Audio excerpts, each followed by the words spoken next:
አንዳንድ በጣም ግራ የሚያጋቡኝ ሰዎች አሉ። በጣም ግራ የሚያጋቡኝ እስራኤልን እደግፋለሁ ግን የፍልስጤማውያንን ግድያ እቃወማለሁ ወይም የፍልስጤማውያን ግድያ ያሳዝነኛል ይላሉ። ግራ የሚገባኝ ለመሰላችሁ ሁለቱ የሚታረቅ ንግግር ነው ወይ? እንዴት ሁለቱ በአንድ ሰው አእምሮ ውስጥ አብሮ ሊዘልቅ ይችላል? በአንድ በኩል በተወሰነ መልኩ እፎይታ ይሰማኛል። ለምን ካላችሁ ግድያውን ማውገዛቸው በራሱ ጥሩ ነው አይደል? ማናየባቸው ባያውግዙስ? ምክንያቱም በጣም ብዙ ሰዎች ደግሞ አሉ የማያውግዙ ከነጭራሹ የታባታቸው ፍልስጤማውያን ተጨፈጨፉ፣ ጋዛ የበለጠ አፈር ትሆናለች እያሉ በየኮሜንቱ በየምኑ የሚጽፉ የሚናገሩ ሰዎች አሉ። ይህንን ስታስቡት ፉገራ እንኳን ቢሆን እነዚህ ሰዎች ለፍልስጤማውያን እናዝናለን ማለታቸው ጥሩ ነገር ሊሆን ይችል ይሆን እንደ የሚል መጠራጠር ይመጣብኛል። ምክንያቱም ፉገራ ነው እንኳን ብንል ቢያንስ ነውር መሆኑን አውቀዋል እኒህ ሰዎች። አይ በአደባባይ ላይ ፍልስጤማውያን እንኳን ሞቱ የራሳቸው ጉዳይ አያገባኝም ብል ነውር ነው የሚለውን ነገር ቢያንስ አውቀዋል የሚል ነገር ይመጣብኛል። በዚህ መደሰት በራሱ ግራ የሚገባ ነገር ነው እውነቱን ለመናገር። ምክንያቱም ሁለቱ ነገሮች አብረው የሚሄዱ አይደሉም። ለእስራኤልም የደገፍክ ለፍልስጤም ማዘን ሁለቱ በአንድ ሰው አእምሮ ውስጥ ታርቀው መቀመጥ የሚችሉ ሀሳቦች፣ ሙግቶች አይደሉም። የዛሬው ፕሮግራም ይህንን በማሳየት ላይ ያተኮረ ነው። 5 ሙግቶችን ይዤ መጥቻለሁ። እነዛን 5 አርጊመንቶችን አቀርብላችኋለሁ። እንደምትወዷቸው ተስፋ አደርጋለሁ። ዩቱብ ላይ የሆናችሁ የምታዩ ሰዎች እንደተለመደው ሁሉ በቻፕተር ስላስቀመጥኩላችሁ የምትፈልጉት ፓርት ላይ ሄዳችሁ ማየት እንደምትችሉ ለማስታወስ እወዳለሁ። ያው ወደ ሀሳቤ ከመግባቴ በፊት ግን የንግድ ማስታወቂያ ላስቀድም። አብራችሁ እንኳን ደስ አላችሁ!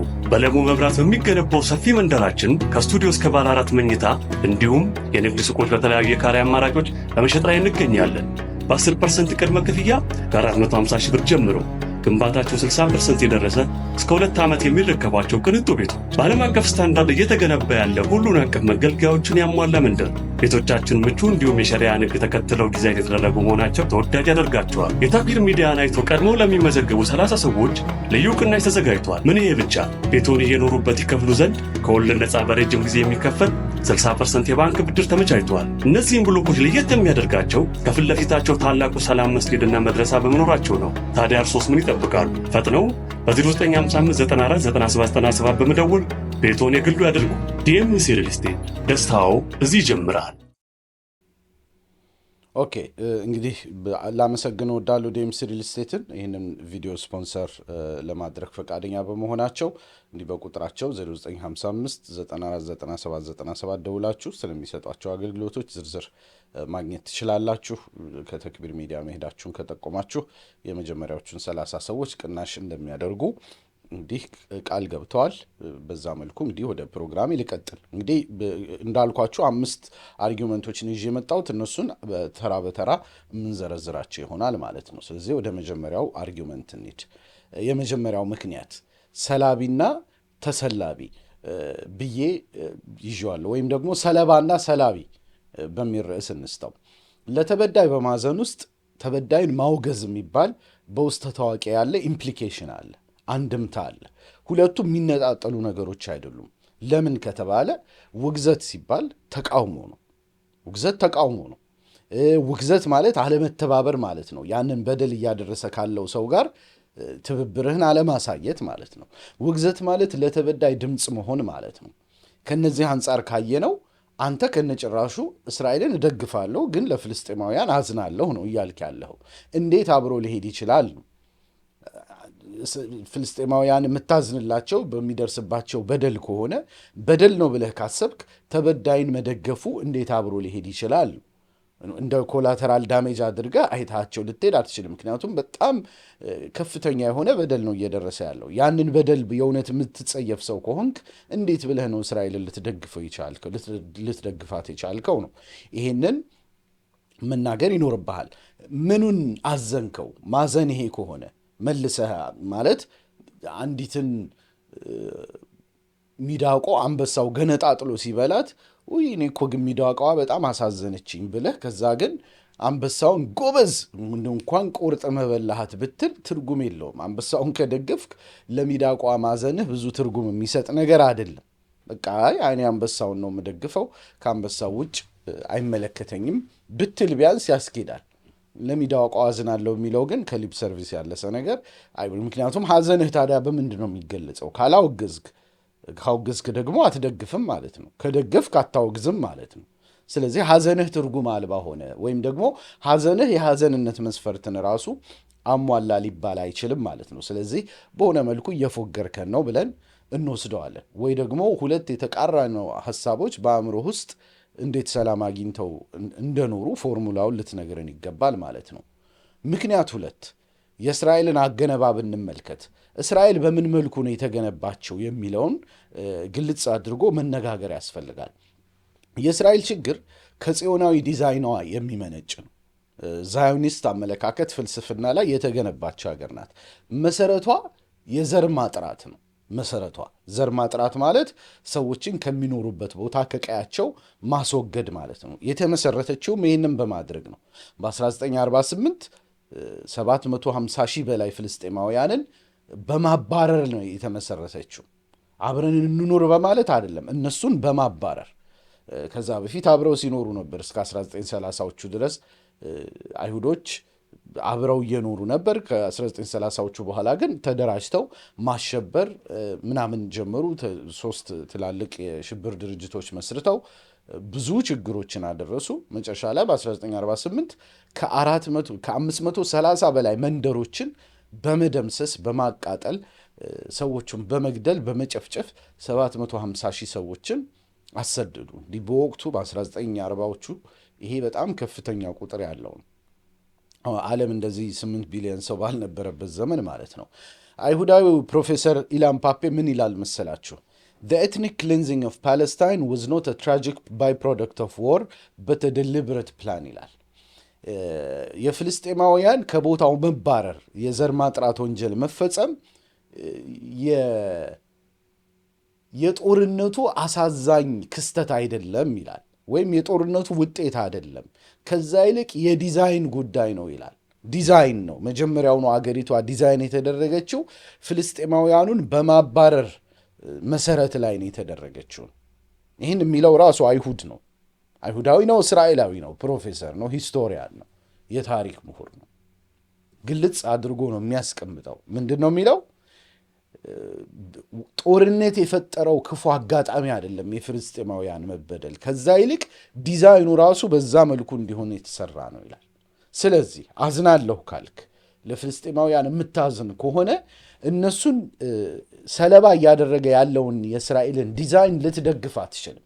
እስራኤልን እደግፋለሁ ካልከኝ ይሄ ትርጉም የሚሰጥ ንግግር አይደለም። ሌላ የምሁር ሐሳብ ልጨምርልህ። የኮሎምቢያ ዩኒቨርሲቲ ፕሮፌሰር ኤድዋርድ ሳይድ የሚሉትን ተመልከት። ኤድዋርድ ሳይድ ምን ይላሉ? Facts do not cease to exist because they are ignored. The Palestinians have been denied a history, a voice, and a right to resist. እንግዲህ እውነታው አንተ ስለፈለግ ወይም ደግሞ ኢግኖር ስላደረግከው ሊቀየር አይችልም ይላሉ ፕሮፌሰር ኤድዋርድ ሳይድ። ፍልስጤማውያኑ ታሪክ ተከልክለዋል፣ ድምፅ ተከልክለዋል፣ የመቃወም ኃይልም ያንን ደግሞ ለነዚህ ለተቀሙት ነገሮች ለማስመለስ እንዳይዋጉ ተደርገዋል ይላል። ይህ የዲዛይን ችግር ነው። ይህንን ዲዛይን ከደገፍክ እንዴት ነው ለፍልስጤማውያን ልታዘን የምትችለው? እና ፉገራ አይሆንም ወይ እያልከው ያለው ነገር ነው። ይህንን ግልጽ አድርጎ መነጋገር ያስፈልጋል። አገሪቷን መደገፍ ዘር ማጥራትን መደገፍ ነው፣ ግልጽ ባለመልኩ ልናይ የምንችለው። ምክንያቱም ስደተኛን በ3 ሌቭል የምታጠቃ ብቸኛው ሀገር ነች። ይህንን ልብ ብላችሁ ያዙልኝ። እስራኤል ስደተኞችን የምታጠቃው በ3 ሌቭል ነው። ምንድናቸው እነዚህ 3 ሌቭሎች? የመጀመሪያው 70% የጋዛ ህዝብ ስደተኛ ነው። መጀመሪያ በ1948 ሰዎቹን አሰደደች። ከዋናው ከፍልስጤም አሁን እስራኤል ብለው ከጠሩት ቦታ ላይ ያሉትን በሙሉ አሰድዳ ወደ ጋዛ እንዲገቡ አደረገች። ስለዚህ ተሰደዱ። ብዙ ቦታ ላይ ሰዎች ተሰደው ቦታውን ለቀው ከወጡ በኋላ ቢያንስ ሰላም ይተዋሉ አይደል? እስራኤል ግን ጋዛም ሆነው ሰላም አትሰጣቸውም። ድጋሚ ከጋዛም ማሰድዳቸዋለች። ስደተኛ ማለት ነው። ስደተኛን ሄደ ከቀየው አፈናቀልከው ሰው ሌላ ቦታ ሄዶ መኖር ጀመረ። ከዛም ቦታ ሄደ ታፈናቅለዋለህ። ምን አይነት ግፍ ነው? ያም አልበቃትም። ሶስተኛ ሌቭል ደግሞ ስደተኛ አለ። ከዛው ደግሞ ተሰደው ከጋዛ ተባረሩ አይደል? ደግሞ ራፋህ ምናምን ገቡ አይደል? በድንኳን መኖር ጀምሩ። እንደገና ራፋህ መታ ደግሞ በቦምብ መታ አባረረቻቸው። ሶስተኛ ቦታ አስቡት እንግዲህ። ከቦታቸው አሰደደቻቸው። ሌላ ቦታ ሰፍረው መኖር ጀመሩ። እዛ ቦታ መሄድ አሰደደቻቸው። ሌላ ቦታ ድንኳን ጥለው መኖር ጀመሩ። እዛው ድንኳኑም ላይ ደግሞ ከነነፍሳቸው አቃጠለቻቸው። ምን አይነት የግፍ ድርብርብ እንደሆነ አስቡት። በአንድ አእምሮ ውስጥ እንዴት ነው ታዲያ እስራኤልን እደግፋለሁ ለፍልስጤማውያን ግን አዝናለሁ የሚል ንግግር ትርጉም ሊሰጥ የሚችለው ነው? በዚህ ደረጃ የዲዛይን ችግር መሆኑን በዚህ ታየዋለህ። እንደው ሌላ ቦታ ላይ ማሰደድ ራሱ በጣም ጭቃኔ የተሞላበት ነው። ግን ሰው ተሰዶ እንኳን እንዴት ሰላም አትሰጠውም? ሁለተኛ ስደተኛ ታደርገዋለህ። እሱም እንደገና ሰላም አልሰጥ ብሎ በድንኳን ባለበት ሄደህ እንትን ትላለህ። ፍጹም ትርጉም የማይሰጥ እጅግ በጣም ጭካኔ የተሞላ ነገር መሆኑን መረዳት ያስፈልጋል ማለት ነው። አገሪቷን መደገፍ ዘረኛ ውቅሯን መደገፍ ነው። በዘረኝነት ላይ የተመሰረተውን ውቅሯን ስትራክቸሯን መደገፍ ነው። ምክንያቱም በዛው በኩል ደግሞ ስታየው አፓርታይዳዊ ግድግዳ አለው። አፓርታይድ አለ። እልም ያለ የአፓርታይድ ስርዓት ነው። ያ ብቻ አይደለም፣ ቅኝ ግዛትም ነው። ምክንያቱም እንግሊዝ ነች ቅኝ ግዛት ማንዴት ነበር የሚሉት። ማንዴቷን አስረክባ ወደ ቅኝ ግዛት ፕሮጀክት አስቀይራ ነው የሄደችው። ቅኝ ገዢዎቹ ደግሞ አሁን ከአውሮፓ የተሰባሰቡ የአሽከናዚ ነጮች ናቸው ማለት ነው። አይሁድ ነን ይላሉ እነሱ። የአይሁድ ደም እንደሌላቸው ይታወቃል። ለዛም ነው ዲኤንኤ ምርመራ ይከለከላል የሚባለው ማለት ነው። እና ቅኝ ገዣዊ መገለጫ አለው። ከዛ ውጭ ደግሞ የጥቁር ጥላቻና ንቀት አለው። ጥቁሮች ዝንጀሮ ናቸው ብለው ነው የሚያስቡት። ሌላው ቀርቶ ቤተ እስራኤላዊ ናቸው ብለው ከኢትዮጵያ የወሰዷቸውን ቤተ እስራኤላውያን እንኳን ደማቸውን አይቀበሉም አይሉም። አሁን እንኳን ስታተስ ያገኙት እንኳን 2018 ላይ ነው በአዲስ በወጣ አዋጅ እንኳን የሙሉ አይሁድነት ማዕረግ ተብሎ፣ እሱም አሁን ገና አፈጻጸም ላይ ብዙ የሚወጡለት ነገሮች አሉ። እና ለማለት የምፈልገው እዝነትህ ምኑ ላይ ነው ታዲያ ነው? ምኑን አዘንከው? ማዘን እንደዚህ ነው ወይ ነው ወይስ አላዋቂ ሳሚ ምን ይለቀልቃል እንደሚለው አይነት ነገር ነው? ማዘኑን ካልቻልክ ቢቀርብህስ የሚል ነገር እንደ ሁለተኛ ሙግትነት የሚነሳ ነው።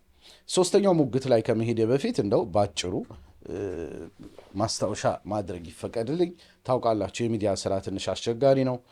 ሰዎች በብዛት ኢንተርቴንመንት ያልሆኑ ነገሮችን፣ መዝናኛ ያልሆኑ ነገሮችን ወይ ደግሞ በጣም እንደ የተሟሟቀ ስድብ መጠቃቃት የሌለባቸው ቪዲዮዎችን አያዩም። ከዛ አንጻር እንዲህ አይነት ሰከን ያሉ ነገሮችን ማየት የምትፈልጉ የምትወዱ ሰዎች ብትደግፉ በጣም ተመራጭ ይሆናል። ትልቅ ድጋፍ ማለት ላይክና ሼር ማድረግ ነው። ብዙ ቦታ ቪዲዮዎች እንዲደርስ ያደርጋል። ቀላል ለእናንተ ኮስት የማያደርግ ነገር ነው። ከምንም በላይ በጣም ደግሞ ተፈላጊ የሚባለው ኮሜንት ነው። ኮሜንት ያደረጋችኋቸው ቪዲዮዎች በሙሉ ብዙ ታይተውልኛል ከአሁን ቀደም። ስለዚህ ኮሜንት ብትሰጡ በአንድ በኩል የእናንተን ሀሳብ ማወቅ እችላለሁ። ማበረታቻ ሊሆን ይችላል፣ ሰላምታ ሊሆን ይችላል፣ የምታዩበትን ሀገር ልጠቅስ ትችላላችሁ። ኮሜንት መስጠታችሁ በጣም ተፈላጊና ጥሩ ነገር ነው። እንደ ቀልድ አትዩት። ኮሜንታችሁ በጣም ቫሊዩ አለው። ቪዲዮውን ብዙ ቦታ በጣም ያግዘኛል ማለት ነው የምሰራውን ስራዎች የምታዩ ከሆነ። ከዛ ውጭ ደግሞ በገንዘብ ማገዝ የምትፈልጉ ሰዎች ዩቱብ ጆይን ማድረግ ትችላላችሁ። ፌስቡክ ያላችሁ ሰዎች ሰብስክራይብ ማድረግ ትችላላችሁ። ሁለቱም በወርሃዊ መዋጮ ተክቢር ሚዲያ ማገዝ የምትችሉበት ነው። ዩቱብ ላይ ሱፐር ታንክ ስጦታ አለላችሁ፣ ፌስቡክም ላይ ስታር ስጦታ አለላችሁ። ከዛ ውጭ ደግሞ ቀጥታ መላክ ይሻለናል የምትሉ ከኢትዮጵያ ያላችሁ የንግድ ባንክ ሂሳቤ ስክሪኑ ላይ ያለላችሁ 15016892247 በዚህ መሰረት ብትልኩ ለተክቢር ሚዲያ ማጠናከሪያ ይውላል። ከዛ ውጭ ደግሞ የንግድ ማስታወቂያ ያላችሁ በፌስቡክ አካውንቴ፣ በግል አካውንቴ ወይም በተክቢር ሚዲያ አካውንቴ ኢንቦክስ ብታደርጉልኝ ላስተናግዳችሁ እንደምችል እሱም ራሱ ትልቅ እገዛ እንደሆነ ለማስታወቅ እፈልጋለሁ ማለት ነው። ይህን ከተባባልን ዘንዳ ወደ ሶስተኛው ምክንያት ልሄድ። ምክንያት 3 የእስራኤል ደህንነት ምንድን ነው? እዚህ ላይ መረዳዳት ያለብን ነገር አለ። እስራኤልን እደግፋለሁ ብለሃል። እሺ ደገፍክ እስራኤልን። የእስራኤል ፖሊሲ ግን እኮ ደህንነትን የሚያስጠብቅ አይደለም። የእስራኤል ፖሊሲ መበጥበጥም፣ ረብሻን፣ ከዛ ውጭ ፖሊሲ የላትም። ይህን አስመልክቶ በነገራችን ላይ ካሁን ቀደም የሰራሁትን የዛሬ ሳምንት አካባቢ የሰራሁትን ቪዲዮ ብታዩት በደንብ ያረጋግጥላቸዋል። እስራኤል ጎረቤቶቿን እያበጣበጠች መኖር ያዋጣታል ወይ ብዬ ያነሳሁት ነገር አለ። እዛ ላይ በደንብ ግልጽ የሚያደርግላችሁ ነገሮች አሉ ማለት ነው። እስራኤል የኖረችው ስትገድል ነው፣ ሰዎችን በመጨፍጨፍ ነው የቆየችው። በርካታ ሀገራትን በሎቢ ያስፈርሳለች። አሜሪካንን ሎቢ በማድረግ ሀያላን መንግስታትን በቋሚነት በመወትወት አገራትን አፍርሳለች። ኢራቅን የመሳሰሉ ሀገራት ካሁን ቀደም ፈርሰዋል። ሶሪያ ካሁን ቀደም ብዙ ሀገራትን ነው ሲያፈርሱ የቆዩት ማለት ነው። እንዲህ በኢራቅ ጀምረው ኦልሞስት 5-6 ሀገር እንዳፈራረሱ ማየት ይቻላል። እና ሁልጊዜም በቋሚነት እንዲህ አይነት ነገሮችን በማድረግ የምትረካ ሰላም የማስከብረው በዚህ መልኩ ነው ብላ የምታስብ አገር ከመሆኑ አንጻር እንዴት አብሮ ሊሄድ ይችላል? ሁለቱ ነው። ምክንያቱም ለፍልስጤማውያን ካዘንክ የእስራኤልን በጥባጭነት ማውገዝ ይኖርብሃል ማለት ነው። በርካቶችን በጥብጣለች፣ ኢትዮጵያንም በጥብጣለች። በነገራችን ላይ ብዙ ሰዎች ይህንን አይረዱም። ኢትዮጵያንም አበጣብጣለች እስራኤል። ይኸው የቅርብ ጊዜ ታሪካችን በ2004 አህባሽ የሚባለውን ፕሮጀክት ያመጣው ማን ነው? እስራኤላዊ ፕሮፌሰር ሃጋይ ኤርሊች ከመንግስት ጋር ባደረጉት ድርድር ነው። እንደዛ አይነት አስገድዶ አመለካከትን የመጫን ፕሮጀክት አምጥተው የኢትዮጵያ ሙስሊሞችን ህይወት ምስቅልቅሉን ያወጡት። የድምፃችን ይሰማ ምን የሚባሉት ትግሎች በሙሉ አይሁዳውያን ያመጡብን ፕሮጀክቶች ውጤት ናቸው። ስለዚህ እስራኤል እንደ ሀገር ኢትዮጵያንም በጥብጣለች። የኢትዮጵያም ታሪካዊ ጠላት ናት ልንል እንችላለን፣ በዚህ ባደረገችው ምክንያት ማለት ነው። ይህንን በግልጽ መነጋገር ያስፈልጋል ብዬ ፕሮፌሰር ኖርማን ፊንክልስታይን የሚለው ነገር አለው። አይሁዳዊ ነው፣ ቤተሰቦቹ ራሳቸው የናዚ ጥቃት የሆሎኮስት ሰርቫይቨሮች ናቸው። እና ምን ይላል መሰላችሁ? you cannot claim to support a state that is methodically exterminating a people and say you care about them. በዘዴ በቃ በደንብ በተዋቀረ መልኩ አንድን ህዝብ እያጠፉ ያሉ ሰዎችን እደግፋለሁ እያልክ መልሰህ ግን ለሚያጠፏቸው ሰዎች አዘንኩ ልትል አትችልም ይላል። ሁለቱ በጣም የተቃረኑ ነገሮች ናቸው። እስራኤልን መደገፍ ማለት መካከለኛው ምስራቅ ይታመስ ማለት ነው። ኢትዮጵያም በነገራችን ላይ ለመካከለኛው ምስራቅ ቅርብ ናት። እዛ የተነሳው እሳት እኛም ጋር የማይደርስበት ምክንያት የለም። ኦልሬዲም ደርሶ አይተነዋል። እንዳልኳችሁ በ2004 የኢትዮጵያ ሙስሊሞች በጣም ከፍተኛ በደል ሲደርስባቸው ቆይቷል። ስለዚህ እስራኤል ለኢትዮጵያም ጭምር ጠላት መሆኗ ምንም የሚታወቅ ነው ማለት ነው። እና ለአንተም ከቀውሱ ይደርሰሃል፣ ኑሮ ውድነት ይደርሰሃል። ሌላ ነገር ባይደርስብህ የፕሮክሲ ጦርነቶች ይደርሱሃል። የተለያዩ ሀገራት በሚያደርጓቸው ፕሮክሲ ጦርነቶች የአውዳሚ ጦርነት ስጋትም ደግሞ አለ። አይታወቅም እኮ የኒውክሌር ጦርነት ምናምን የሚባለው ነገር መተኳኮስ ቢጀመር ከዓለም ሕዝብ አብዛኛው ሊሞት ሊጠፋ እንደሚችል ይገመታል። እና ከዛ አንጻር በጣም አስቸጋሪ ነገሮች ናቸው ያሉት። ሁለቱ አብረው የሚሄዱ ሀሳቦች እንዳልሆኑ መረዳት የምንችል ይመስለኛል። ምክንያት 4 ያልተመጣጠኑ ኃይሎች፣ የማይመጣጠኑ ኃይሎች። ፍልስጤማውያንና እስራኤላውያኑ ልክ እንደሚመጣጠኑ አድርገን ልናስባቸው የምንችሉ አይደሉም። እጅግ በጣም የሚራራቁ ናቸው። ለምን ከተባለ እስራኤልን ተመልከት፣ የጉልበተኞች ድጋፍ አላት። ዓለም ላይ አሉ የተባሉ ጉልበተኞች በሙሉ እሷን ነው የሚደግፉት። ያ ብቻ አይደለም፣ የፍልስጤማውያንን ሙሉ ኬላ የምትቆጣጠረው እሷ ናት። ፍልስጤማውያኑ ምንም የላቸውም። የሚገባውን የሚወጣውን ሙሉ በሙሉ ካሎሪስ ከመቆጣጠር እንደሚደርሱ ካሁን በፊት አይተናል በተለያዩ ማስረጃዎች። ካሎሪስ ከመቆጣጠር ጋዛ ውስጥ በቀን ምን ያክል ጭነት ያለው አቅርቦት ቢገባ ነው ሰዎች ማልኒውትሪሽን ሊኖራቸው የሚችለው በሚል ተሰልቶ፣ ይሄ በነገራችን ላይ ዓለም አቀፍ ዌብሳይቶች ላይ የወጣ ዘገባ ነው፣ እኔ የፈጠርኩት አይደለም። እና በግላጭ በሚታወቅ ደረጃ ማልኒውትሪሽን እስከ መፍጠር ድረስ ይደረሳል። ያ ብቻ አይደለም፣ በጣም የሚገርሙ ነገሮች። ለምሳሌ ራሱ ፕሮፌሰር ኖርማን ፊንክልስታይን ፒርስ ሞርጋን ፕሮግራም ላይ ቀርቦ ያቀረበው አለ። ቺፕስ ይሄ ድንች ጥብስ ምናምን እንኳን እንዳይገባ የሚታገድበት ጊዜ አለ። ማለት ቺፕስ ይሄን ያክል ጠቃሚ ሆኖ አይደለም፣ ግን በዚህ ደረጃ የሆነን ህዝብ አፍነህ እየገዛህ እየተቆጣጠርክ ከቅኝ ግዛትም በላይ ነው ማለት ነው።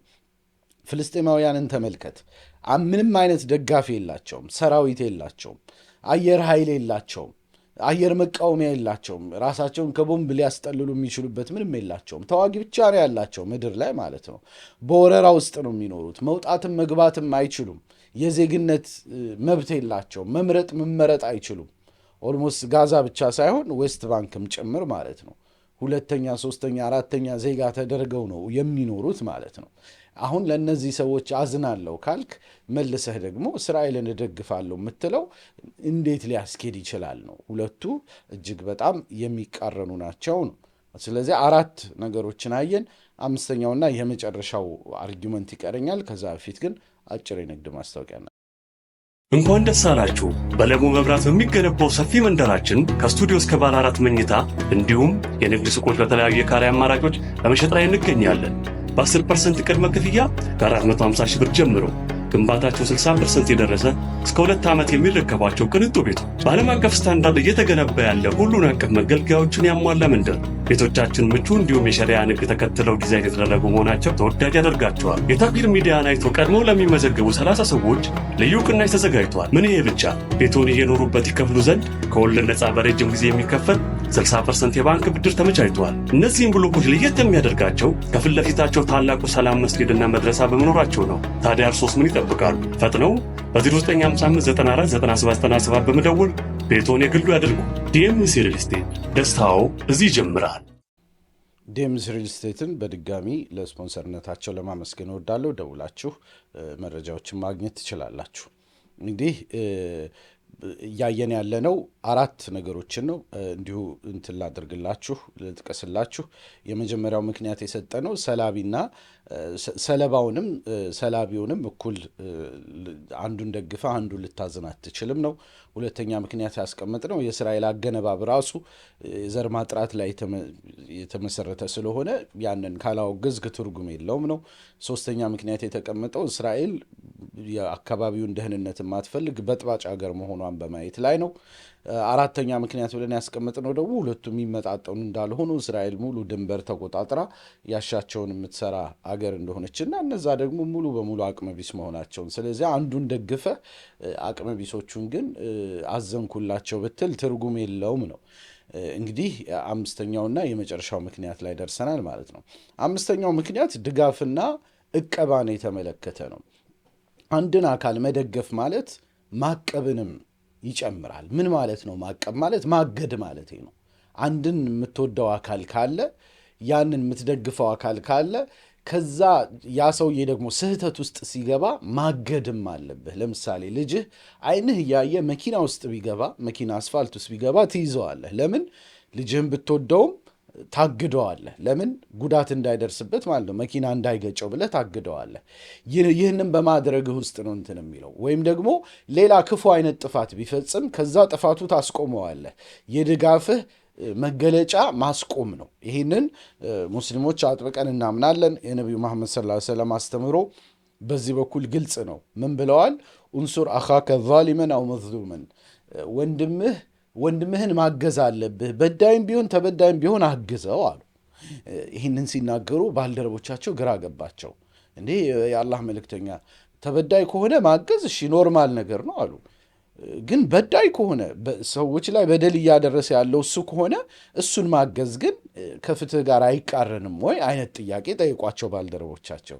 የዛኔ ምን አሉ ነቢዩ መሐመድ ሰለላሁ ዐለይሂ ወሰለም? አይ እሱን መደገፍህ ማገዝህ ማለት እጁን መያዝህ ነው አሉ። ይህንን በደል አትፈጽምም ብለህ እጁን ያዝከው ማለት ያንን ሰው ደገፍከው ማለት ነው። ስለዚህ የምትወደው አካል የምትደግፈው አካል ጥፋት ሲያጠፋ ያንተ ፍቅር መገለጽ ያለበት እሱን ከጥፋቱ በማስቆም ነው። እስራኤል የምትፈጽመውን በደል፣ የምትፈጽመውን ደም ማፍሰስ፣ የምትፈጽመውን ጭካኔ ዓለም በአይኑ በብረቱ ያየው ነው እና በትክክልም እስራኤልን እደግፋለሁ እወዳለሁ የሚል ሰው እስራኤልን ከዚህ ወንጀሏ እንድትታቀብ ማስገደድ ነው ያለበት። ለዛ ነው እኮ ብዙ አይሁዳውያን የኦርቶዶክስ አይሁዳውያን ጭምር ይህንን እየተቃወሙ የሚቆሙት፣ የምትሰራውን በደል የሚቃወሙት። ብዙ አይሁዳውያን ፕሮፌሰሮች፣ ምሁራን፣ የታሪክ ምሁራኖች፣ የሚዲያ ሰዎች ይህንን ወንጀል የሚያወግዙት ለዛ ነው። የአፓርታይድ መቆም አለበት፣ ቅኝ ግዛት መቆም አለበት እያሉ የሚቆሙት አይሁድን ከመጥላት አይደለም፣ አይሁድነታቸውን ስለሚወዱ ይሄ በእነሱ ስም እየተፈጸመው ያለው ወንጀል ስለሚያንገበግባቸው ነው። አንተ ግን እዚህ ቁጭ ብለህ ከነሱ እዛው ውስጥ ያሉት ሰዎች እንኳን እየተቃወሙ አንተ አይ እኔ እኮ ለፍልስጤማውያን አዝናለሁ ግን እስራኤልን እደግፋለሁ ትላለህ። ይሄ አይደለም ውዴታ፣ ይሄ አይደለም ድጋፍ በትክክል የምትደግፈው አካል ካለ በደል ሲሰራ ተው ብለህ እጁን መያዝ ነው የእንትን መገለጫ፣ የድጋፍ መገለጫ ማለት ነው። ልጅህ በጥባጭ ሆኖ በየጎረቤቱ የሄደ ሰው ሲያስቸግር፣ ሌሎች ልጆችን ሲደበድብ ዝም አትልም። ተወደው ከሆነ ኖ በፍጹም አይቻልም እንዲህ ማድረግ የለብህም ብለህ ልጅህን ቀጥተህ ታሳድጋለህ። ድጋፍ ማለት ይሄ ነበር። የእኛ ግን ጭፍን ድጋፍ፣ የአንዳንድ ሰዎች ድጋፍ፣ ያ ሰውዬ ምንም ያድርግ ምን በቃ ልክ ነው ብሎ መደገፍ፣ ይሄ አይደለም። የድጋፍ ምልክት ይሄ መሆን አልነበረበትም ነው። እና ከዛ አንጻር ብዙ አይሁዳውያን ፕሮፌሰሮች፣ ብዙ አይሁዳውያን ምሁራን፣ አይሁድ የሃይማኖት አባቶች ጭምር በግላጭ ይዘውት የወጡትን ነገር አንተ ምን ሆኖ ነው ያቃተ? ለምንድን ይሄ ነገር የከበደ? የሞራሊቲ ጥያቄ ልታነሳ ይገባል። ማን እስራኤልን እደግፋለሁ ግን ለፍልስጤም አዝናለሁ የምትል ሰው ካለህ ማለት ነው። ጥያቄ ልጠይቃችሁ፣ የምትመልሱልኝ ጥያቄ ይህን በተቃርኖ የተሞላ አመክንዮ የሚጠቀም አንድ ሰው ጥቀሱልኝ። ፌስቡክ ላይ ከሆናችሁ ታግ አድርጉት ያንን ሰው፣ ቢያንስ ይሄ ቪዲዮ እንዲደርሰው የምታውቁት። ወይም ደግሞ ታግ ማድረግ የማትችሉ ከሆነ ዩቱብም ላይ ሌላም ቦታ ከሆናችሁ በኮሜንት ያንን ሰው ስሙን ልትጠቅሱ ትችላላችሁ። እንዲህ አይነት ትዝ የሚሏችሁ ሰዎች፣ ታዋቂ ሰዎች ካሉ ልትጠቅሱ ትችላላችሁ። በዛውም ኮሜንቱ ቪዲዮውን ብዙ ቦታ እንዲደርስ ስለሚያደርገው እንደ ትልቅ ድጋፍ ሊታይ ይችላል። ያቀረብኩላችሁ አክቲቪስትና ጋዜጠኛ ይስሐቅ እሸቱ ነበርኩ። ከወደዳችሁት ላይክ እና ሼር ማድረግ ትልቅ እገዛ ነው። ሰብስክራይብ እና ፎሎ ማድረግ በቋሚነት የምሰራቸው እንድታገኙ ያደርጋቸዋል። ማገዝ ከፈለጋችሁ ደግሞ በወርሃዊ መዋጮ አባል ልትሆኑ ትችላላችሁ። ሱፐር ታንክስ አለላችሁ። በንግድ ባንክ ቀጥታ መላክ የምትፈልጉ ደግሞ ስክሪኑ ላይ ባለው ቁጥር 15016892247 እገዛ በማድረግ የተክቢር ሚዲያን ማገዝ ማጠናከር እንደምትችሉ ለማስታወስ እወዳለሁ። እስካሁን አብራችሁኝ ስለቆያችሁ እጅግ በጣም አመሰግናለሁ። አሰላሙ አለይኩም ወረሕመቱላህ።